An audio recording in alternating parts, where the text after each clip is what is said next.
Aujourd'hui, nouveau débrayage des salariés des forges de Tarbes. Ça fait maintenant plus de 6 mois que régulièrement, nous menons des actions pour alerter sur la situation des forges. Pour ce faire, nous avons sollicité le préfet, les ministres et même le président de la République, à qui nous avons fait passer une lettre des salariés.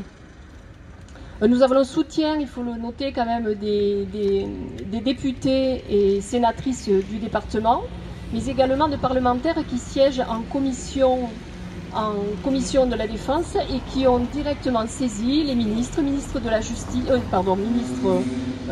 ministre de l'Industrie, ministre des Armées et ministre du Travail. Ce qui est également, c'est que pour le reste, pour la situation économique, c'est pas mieux. L'année 2023, donc je vous rappelle quand même qu'on n'a eu aucun investissement, aucun financement, donc on survit tant bien que mal.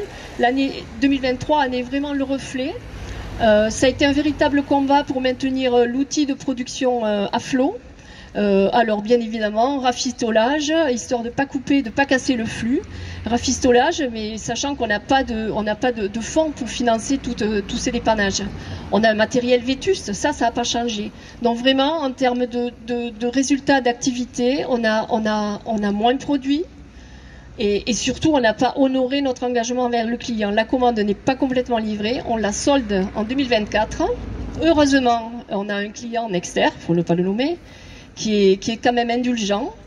Mais pour autant, il faut faire attention parce que pour 2024, ils attendent de nous une augmentation de capacité. Ils ont créé une deuxième ligne de production. On n'a pas le droit de les planter.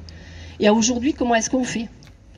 On a un outil de production qui est délabré, qui a besoin de maintenance coûteuse. Que va-t-il se passer? On a beau embaucher du personnel pour tourner en plus de postes, etc. Mais si la machine lâche. Le volume n'est pas là. Je voulais juste appuyer sur le fait que vraiment les forges de Tarbes sont en déclin et déclinent dangereusement.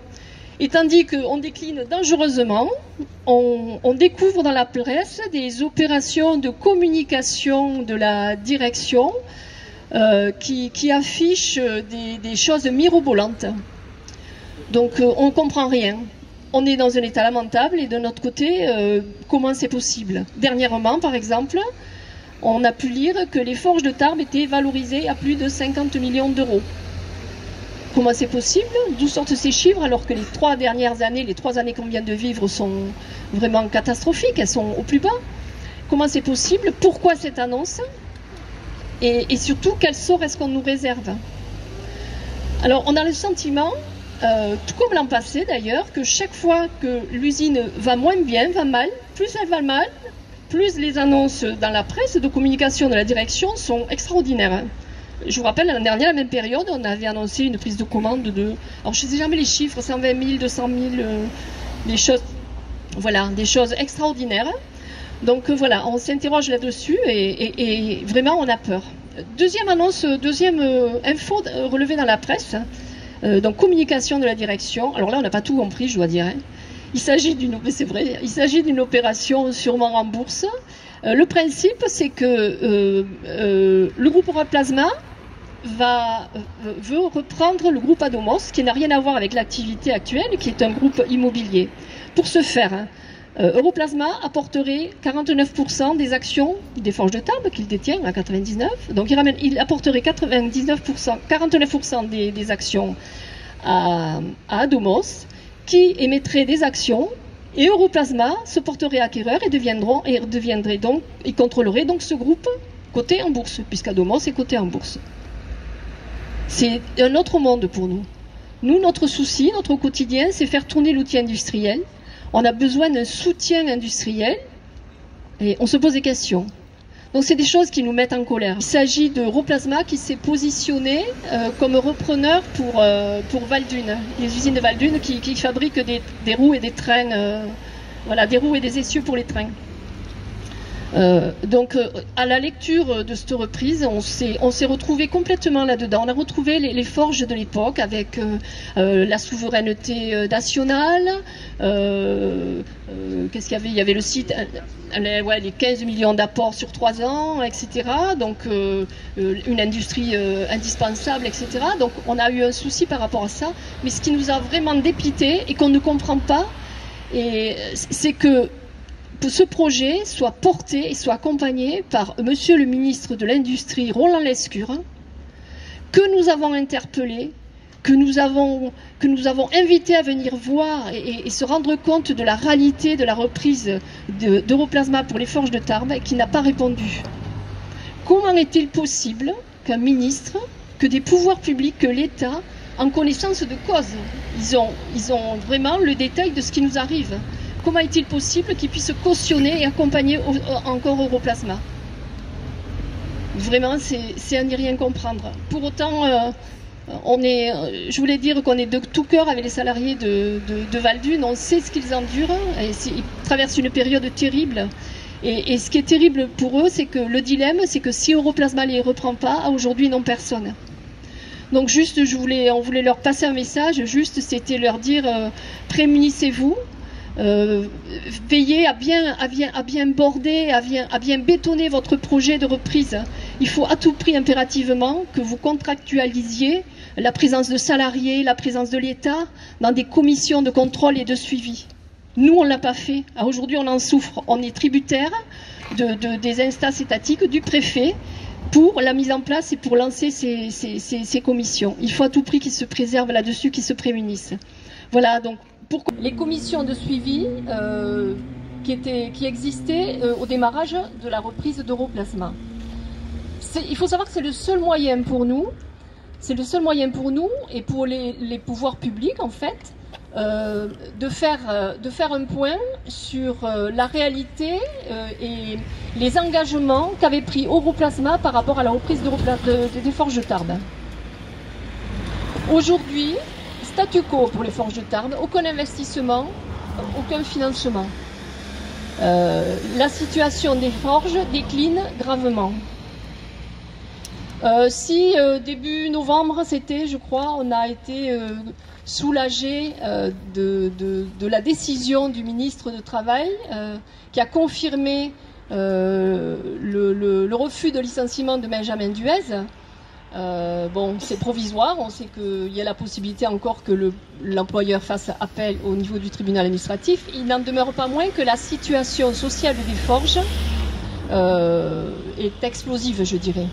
Alors bien sûr, en ligne de compte, il rentre l'actualité, notamment la mise en place des NAO. Il y a la classification au niveau de la nouvelle convention collective 2024. Et en ce qui nous concerne plus particulièrement aussi, la renégociation des accords d'entreprise. Au niveau NAO, négociation annuelle obligatoire, pour faire simple, l'employeur a rejeté nos demandes de réévaluation des salaires et rattachés. Rien d'extraordinaire, on demandait juste un alignement sur l'inflation de manière à ne pas perdre trop de pouvoir d'achat.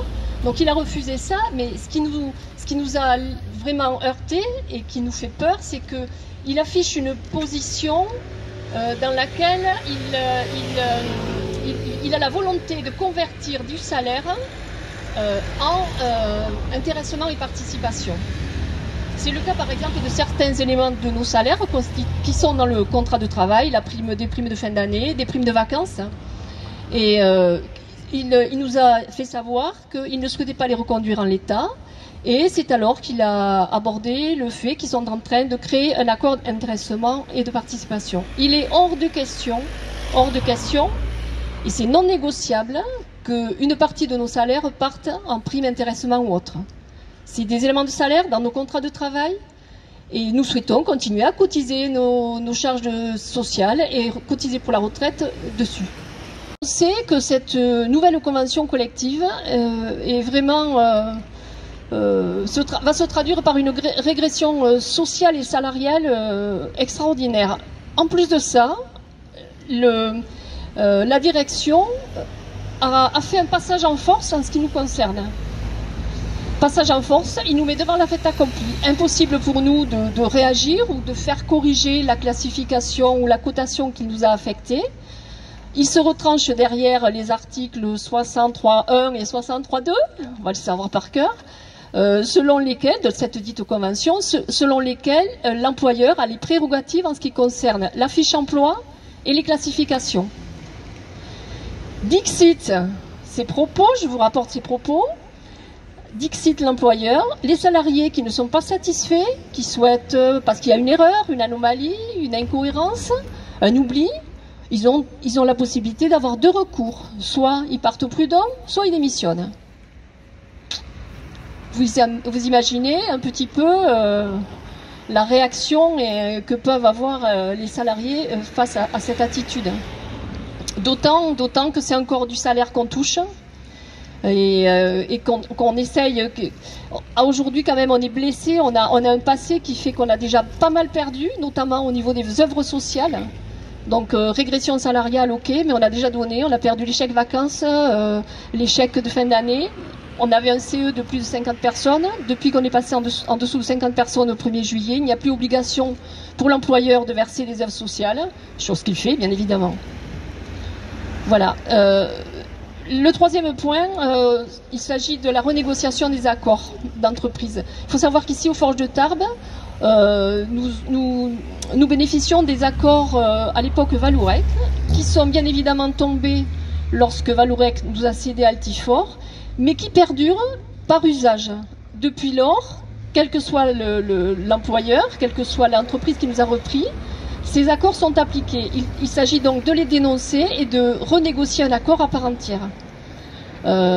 Les travaux vont commencer incessamment sous peu. Et j'aime autant vous dire qu'on est quelque peu dubitatif quand on voit comment et la classification et les NAO se sont déroulés. Ça présage de quelque chose qui va être assez dur. On sombre gravement. Donc, on renouvelle notre demande. Notre demande, c'est de pouvoir... pardon ? Ouais. Notre demande, c'est vraiment de pouvoir réactiver ces commissions paritaires en préfecture. Donc, on demande à nouveau au préfet de réunir tous les acteurs de ces commissions, les représentants de l'État, les représentants de la région, etc., de l'employeur et des salariés, pour en faire un état des lieux réel et concret.